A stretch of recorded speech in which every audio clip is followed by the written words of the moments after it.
And you, and you, and you, and you were there.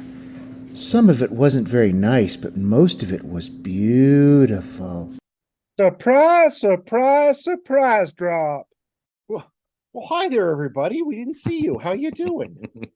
My name is Morris, and the person giggling in the background is Bryan, and we are your hosts for Dream Idiots, where every week we tell you a couple of stories from history or our own lives or the front pages of the newspapers. Bryan, how you doing?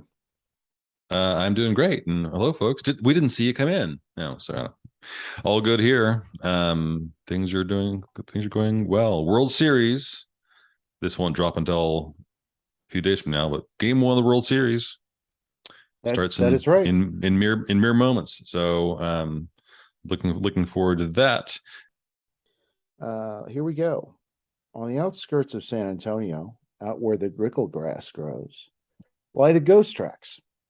At some point in the last 70 or 80 or 90 years, depending on who tells the story, a school bus full of children became stuck on these railroad tracks, and for whatever reason, the children failed to exit the bus as a train approached, a train coming by at high speed. Oftentimes, the story tells of a vicious thunderstorm obscuring both sound and vision. Some versions will tell you that the bus driver fled out of fear, leaving the riders behind, or the driver exited the bus to assess the situation and then suffered a fatal heart attack. In some versions, the driver is a nun and the children are her students. This time, the children had fallen asleep after an exhausting field trip, and the bus stalled on the tracks. The nun tried without success to start the engine. The approaching train had no lights, and the inevitable conclusion pulverized the back half of the bus, while the nun was thrown clear. She returned some months later, and out of guilt for all of the dead children, put her car on the crossing and in an act of suicide. And just as the train approached, some explicable force, pushed the car up and over the tracks, sparing her life. She passed away many years later of natural causes. When she died, said John R., as quoted in Weird Texas, those at the funeral said they heard the voices of children playing and the voice of one lone adult laughing. Whatever the driver's identity was or actions they may have taken, the results are always the same for the children. All aboard perish when the oncoming train collides with the bus. Modern-day adventurers can experience the same sensation when they visit the tracks, and they follow the following instructions.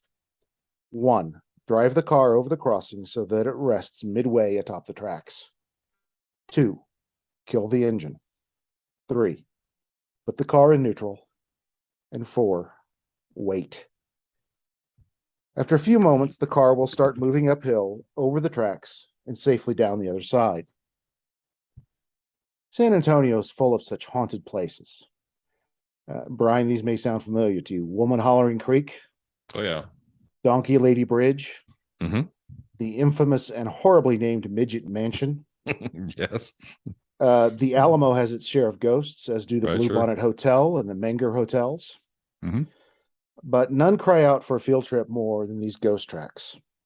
San Antonio historian Mark Lewis Ribzik lists the tragedy at the railroad crossing as the #1 favorite ghost story for the city. For a local teenager, a visit to this lonely part of town is a rite of passage. I went out there most likely before I could legally drive, and certainly took other teens out there while in high school. Even college classmates were not immune from a ghost tracks tour. But you shouldn't visit at any random time. Halloween is popular. Too popular, it seems, when, according to historians Docia Williams and Renetta Byrne, something that amounts to a major traffic jam snarls up an otherwise quiet crossing spot. At the very least, you should visit in the late fall, perhaps the weeks between Thanksgiving and Christmas, when the occasional fog rolls across the fields and hills. After dark, of course, winding your way through the back roads. The headlights flash briefly on street signs allegedly named for the dead children of the bus crash. Shane, Bobby Allen, Richie Otis, Nancy Carroll, Laura Lee. You might think this was a simple visit to a place where something dark and tragic once happened, which it may very well be. That is, until the audience participation portion of the evening begins. If you follow the instructions from earlier in the story, handed down from the generation of teens before, you will survive your visit. My friends and I have made more late night trips out there to the tracks than I can count, always with similar results. Our car gets pushed off the tracks, says Travis T., as quoted once again in Weird, Texas. The children who died on these tracks want to make sure that no one suffers the same grisly fate they did. Forward-thinking adventurers may have sprinkled flour or baby powder on the trunk and rear bumper in an attempt to capture tiny spectral fingerprints. Again, from Weird, Texas, Audra S. says, I turned and saw big and little handprints in the baby powder on the window. Mark W. has a similar report. We noticed that there were patterns in the baby powder. It had mostly blown off in the wind, but what remained appeared to have the patterns of fingerprints. Now, I will admit, to have faked the fingerprints in the baby powder myself on more than one occasion in an effort to introduce newbies to the ghost track ritual, except for the time my younger cousin went. His mother was actually the one who faked the prints that night. Now, what really happens out there? Bryan, you've been to the tracks. What do you think happens out there? Gravity, I think, is what happens out there. I think it is downhill, and when you put your car in neutral, it pushes it off the tracks. That's what I think. Okay. But I'm a cynic. It is most likely it's an optical illusion because you do appear to go uphill. Mhm. It's what one might call a gravity hill. So here's the thing. There are at least 53 known gravity hills in the United States alone. It's also known as a mystery spot, which is my personal favorite, a magnetic hill, an anti-gravity hill, and so on, where the surrounding layout of the land, I think is the proper term for that, topography, creates an optical illusion of an upward slope. So what you're seeing is not what you're really experiencing. Just the look of it makes it appear as though you are going uphill when in fact you are not. Also, in a recent San Antonio Current.com article, which Bryan, you just gave me a few weeks ago because you knew I was working on the story, on San Antonio urban legends, archivist Matt DeWalsh back in 2003 was looking into some stuff, and he pointed out two important things about this particular gravity hill. At some point in the past, Union Pacific Railroad reconfigured that whole area and reshaped the hill entirely. So it has changed in terms of the configuration. I know that you passed that article along to me without reading it, so that surprised me. But for those of you who are more of the less Bryan Treat approach to life and believe that there may be ghosts, I probably fall into that camp. In 2003, Matt DeWalsh traced the school bus story back to not an event in San Antonio, but one in Salt Lake City, Utah. So whatever you may think of the gravity hill theory in relation to the ghost tracks legend of San Antonio, way out on the south side of town, the story itself comes from another community. And the tracks have physically changed over the decades. But 1,000 miles or so away from San Antonio, in 1938, a school bus crash did indeed take the lives of 23 of 38 children, plus the driver, aboard a school bus stranded on some railroad tracks. And this did occur on a foggy day in a collision with a train. So, something did happen. And what I always like to say with, well, we don't know what happened. I don't know what happened on that railroad crossing in Utah, but something happened. And I guess what it comes to with me with this is, how do these stories get from one place to another? How do they morph from one community if this did indeed happen in 1938?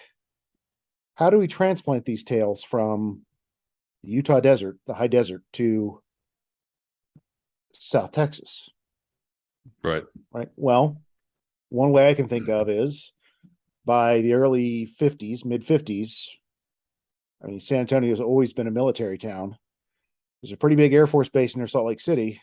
A lot of transport back and forth with Air Force folks. Stories get told and retold, passed Sure, along, and the location changes. When I was a kid, I had a friend who would often visit from southern New Jersey and tell me all kinds of ghost stories. Then I might go to a basketball camp, say in North Texas, pass those stories along. And maybe that kid who lives somewhere in, I don't know, Denton, goes to visit some cousins in Oklahoma. And then they tell the story to friends who live in Michigan, right? Mhm. And maybe that explains why when we were kids, there was always these stories of, I don't know, poison in Halloween candy or razor blades and apples, where Right. that's only been traced to one case, right? One case, but everybody has a local version. Oh no, so and so had the so-called urban legend, the FOF, the friend of a friend story. My one big regret when I was in Utah at graduate school is I never got to take a class from Jan Harold Brunvand, the academic source of urban legends and stories like this. He had retired by then, and he was only teaching one course a year or so. He wrote Baby Train and Other Legends, and several academic sources on the creation of urban legends and spooky tales such as this. Hmm. Several sources for this piece. Driveandvibin.com with an article called Mystical Mile. It's called Gravity Hill, Utah. Mark Lewis Ribzik's excellent San Antonio Uncovered from 1992. SanAntonioCurrent.com's Best Urban Legends in San Antonio article from September 30th, 2022. Wesley Treat, no relation, I'm guessing. I guess no. Okay. No, nothing I know of. Wesley Treat and Heather Shade and Rob Riggs' Weird Texas. That's part of the Weird USA series of books. Your Travel Guide to Texas's Local Legends and Best Kept Secrets, 2005. Highly recommend that series. Dosha Williams and Renetta Burns, Spirits of San Antonio and South Texas, 1993. And Wikipedia, mainly for information on gravity hills, what they are, where they are, and what exactly they do. So there's a little post-Halloween offering of a spooky variety for you. The tale of the dead children of the ghost tracks of San Antonio. So as far as you can tell, there's nothing that really indicates that any accident really happened on those tracks. There's just the story from Utah. Well, that's not me. That's Matt DeWalsh, who did the archiving back Right. 20 years ago. Yeah. But there's no random, there's no church van or station wagon that could have been blown out of proportion and turned into a school bus. There's no, huh? No, and I've looked into it off and on throughout the years, and I've never Right. found any indication of anything. Right. I'd heard about the Utah one several years ago, but never had the gumption, the wherewithal to look it up. But glad this guy did. Right. And when I lived in Utah, I didn't know about the Gravity Hill in Utah at the time, so I never went when I was living there. But next time I'm there, I might. It's north of the Capitol building somewhere, so I might pop up there and check it out sometime. All right. Yeah, I mean, it could well be that that someone saw those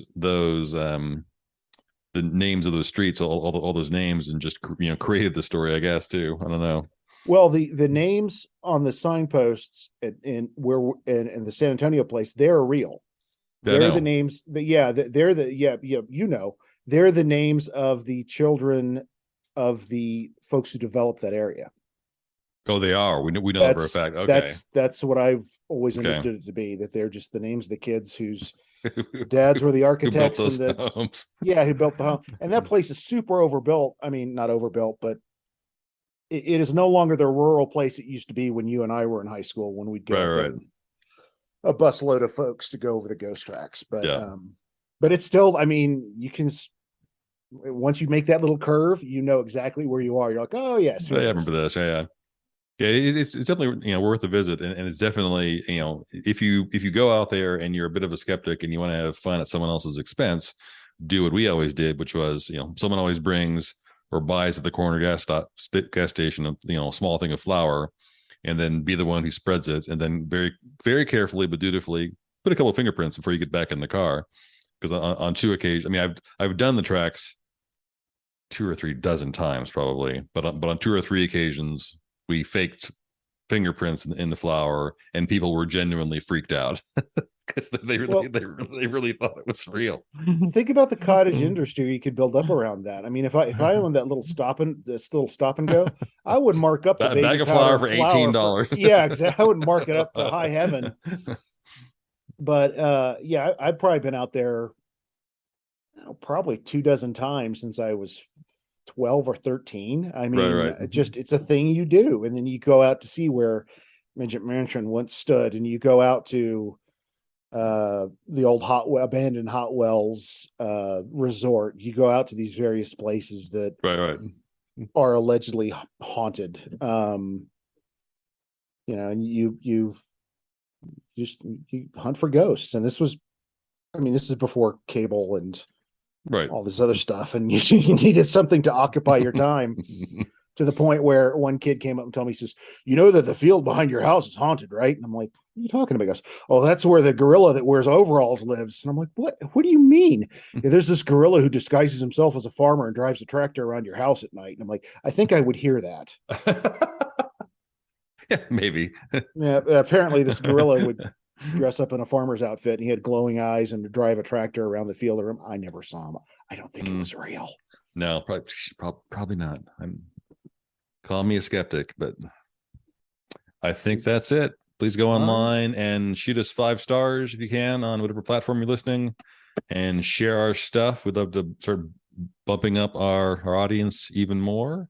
So like and subscribe and do those things. And thanks for listening. And we'll be back real soon. Be good to each other. Thanks. This is a Rough Tiger production. Bong bong, Mhm. Brian. Bong bong? Bong bong. Bong bong. Good.